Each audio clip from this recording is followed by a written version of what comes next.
Welcome to This Explainer. Okay, today we're going to completely reframe what it actually means to be highly sensitive. Look, if you've ever walked into a loud room and just felt entirely overwhelmed, or maybe you feel like you're experiencing life cranked up to volume 11 while everyone else is just chilling, you are definitely not alone. And honestly, you're in exactly the right place. Today, we're diving straight into the hard neuroscience to reveal how what society usually brushes off as a personal flaw is in reality a biological superpower. We are going to decode the high-performance heart. Let's get into it. So let me start by asking you a question. And this is for anyone who tears up easily during, an intense argument, a breathtaking piece of art, or, let's be real, a genuinely good car commercial. Have you ever been told to just toughen up? Think about it. How many times have you heard that exact phrase from teachers, bosses, or even well-meaning family members who are essentially implying that your natural reactions are just too fragile? It's this incredibly common, almost universal experience for highly sensitive folks to feel like their very nature is somehow incorrect. And honestly, for generations, society has aggressively pushed this myth of weakness, treating emotional sensitivity like it's some sort of psychological defect. We've literally been conditioned to apologize for our own neurology, trying to hide our reactions just to fit into this tiny mold of stoic toughness. But here is the really fascinating part.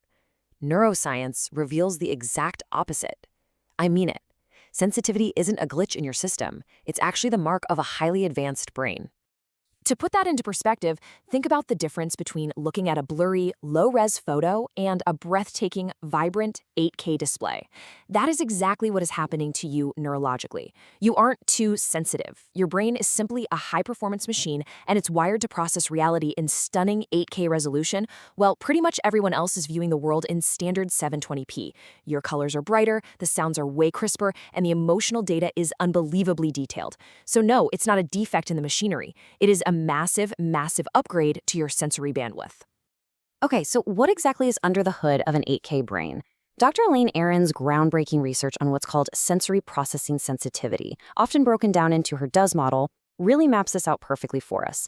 And it's absolutely crucial that we look at the scientific terms we're about to cover, not as, symptoms that need curing, but as incredibly powerful features of an advanced human operating system. So let's break down 3 distinct upgrades you've got going on. First up is low latent inhibition. Now, most people have this sort of neurological bouncer at the door of their minds, right? It automatically ignores a ticking clock in the background or a subtle micro-expression on a stranger's face. Well, your brain, it does not have that bouncer. You absorb all the data points simultaneously. And yeah, sure, that can definitely lead to overstimulation in our super noisy modern world, but taking in that sheer volume of raw data, that is the exact mechanism that fuels profound creativity and out-of-the-box innovation. It's the starting line for the innovator's journey. Upgrade number 2, hyperactive mirror neurons. This is what biologically wires you for extreme empathy. Instead of just coldly observing that someone else is in pain, you act as an emotional sponge and physically mirror it. If you've ever walked into a room and instantly felt the unspoken tension, or literally winced when a movie character does something embarrassing, well, that's your biology at work. You are biologically wired to connect with the world on a profoundly deep neurochemical level. And the third one is depth of processing. Now, what others might dismiss as you just overthinking is actually your brain performing a really deep, calculating cognitive analysis. Imagine a chessboard, okay? But you are automatically playing out dozens of future scenarios all at once. You don't just experience an event and then blindly move on. You cross-reference it with the past and you use it to predict the future. This depth of processing isn't a flaw. It's literally the absolute bedrock of strategic thinking. Which brings us to a really crucial question. If living in this overwhelming 8-key resolution is so exhausting, and we know it can be, why didn't natural selection just weed it out entirely? I mean, evolution is notoriously ruthless when it comes to inefficiency. So if this high bandwidth processing was purely a disadvantage, it wouldn't still exist in up to 20% of the population. 20%. There has to be a powerful, undeniable survival advantage here. And here is the answer. Every tribe absolutely needs action-oriented warriors to fight immediate threats on the front lines. But that same tribe desperately relies on evolution's royal advisors to smell the storm before it even hits. This right here is the unsung hero journey behind human innovation. You see, the sensitive person's hero journey isn't charging into battle with a sword. It's leveraging that 8K perception to innovate. Because they sense the subtle drop in temperature before anyone else, they invent the shelter. Because they read the shifting tribal politics, they forge the peace treaties. They are the quiet architects of human progress, charting a safer path forward for us all. This perfectly ties into what's known as the orchid hypothesis. It's this brilliant idea that while most people are incredibly resilient, dandelions, they can sprout up through a crack in the concrete, tough but pretty ordinary. Highly sensitive people are orchids.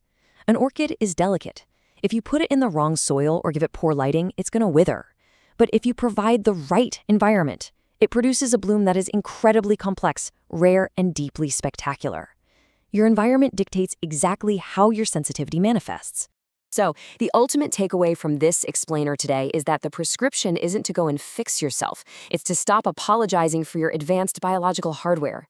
You absolutely do not need to be cured of your 8K resolution, and you certainly don't need to learn how to be a dandelion. What you actually need to do is manage the battery life of your high-performance machine. You need to honor your need for quiet recovery and intentionally place yourself in environments and surround yourself with people where your inner orchid can truly and spectacularly bloom. Just remember this. Your deep feelings, your tears, they are never a design flaw. Never. They are simply the natural overflow of a deeply rich, brilliantly perceptive mind. When the cognitive and emotional data of the world fills your cup to the absolute brim, that physical release is just your system doing exactly what it was designed to do. It's actually a beautiful testament to the incredible depth of your human experience. So, I want to leave you with this final thought to really reflect on. Now that you know for a fact that your sensitivity is a profound evolutionary advantage, how are you going to use your 8K mind today? Are you going to keep trying to dim your resolution just to fit in? Or are you ready to step into your role as the innovator, the royal advisor that your community so desperately needs?